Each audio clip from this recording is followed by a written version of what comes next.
ada pemahaman yang perlu kita luruskan terkait masalah berkorban. Jadi ibadah itu diletakkan oleh Allah Subhanahu wa taala sesuai porsinya.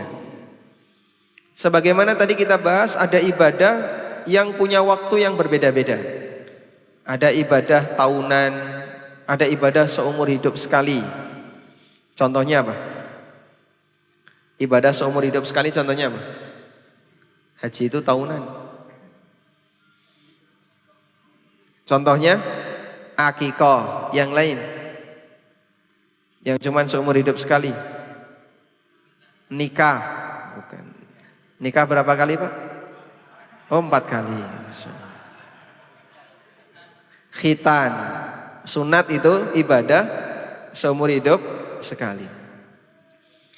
Ada ibadah tahunan, contohnya apa?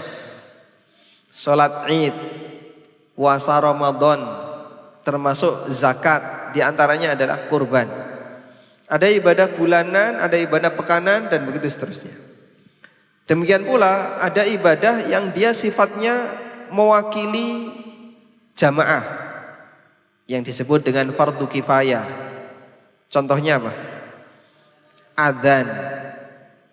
Perlu nggak kita adzan bareng-bareng? Nggak perlu. Cukup satu menggugurkan yang lain. Ada yang dia harus dilaksanakan per person tertentu, tidak boleh diwakilkan. Contohnya sholat. Ada ibadah yang sifatnya mewakili keluarga. Contohnya kurban. Nah, di sini saya nyatakan kurban itu ibadah sekeluarga. Ini berdasarkan kesimpulan yang pernah disampaikan oleh Abu Ayyub Al-Ansari radhiyallahu anhu ketika beliau ditanya oleh Atha bin Yasar, seorang ulama tabi'in, "Kaifa kanatid dhahaya ala ahdi Rasulillah sallallahu alaihi wasallam?" Seperti apakah kurban di zaman Rasulullah sallallahu alaihi wasallam? Jawab Abu Ayyub, "Kana ar-rajulu yudahhi bisyati anhu wa an ahli baitihi fayakuluna wa yut'imun."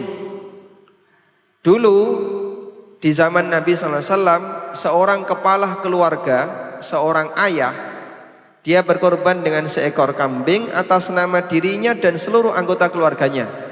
Mereka makan sebagian dan mereka berikan sebagian kepada orang lain. Sehingga korban itu bukan ibadah perorangan, tapi ibadah kelompok satu keluarga. Maka tidak ada istilah tahun ini korban atas nama bapak, tahun besok korban atas nama ibu, besok lagi atas nama anak pertama. Masing-masing satu anak, satu ekor, dan tidak dilibatkan yang lain. Ini sangat disayangkan karena berarti dia telah membatasi pahala. Padahal Anda bisa melakukan kegiatan korban yang pahalanya lebih luas, menyeluruh untuk seluruh anggota keluarga. Dengan cara korban itu melibatkan mereka dalam penyebutan pada saat menyembelih. Makanya Nabi SAW ketika korban beliau membaca Bismillahi Allahu Akbar, Allahumma hadha minka walaka anni wa an ahli baiti. Bismillahi Allahu Akbar, Allah, ya Allah, ini adalah kurban atas nama diriku dan seluruh anggota keluargaku.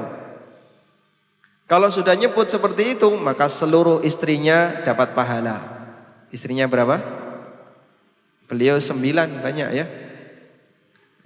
Istrinya dapat pahala, seluruh anaknya dapat pahala, baik yang masih hidup maupun yang sudah meninggal. Karena ketika berkorban beliau libatkan pada waktu penyembelihan atas nama diri beliau dan seluruh anggota keluarganya. Ini salah satu di antara keistimewaan ketika orang itu berkorban.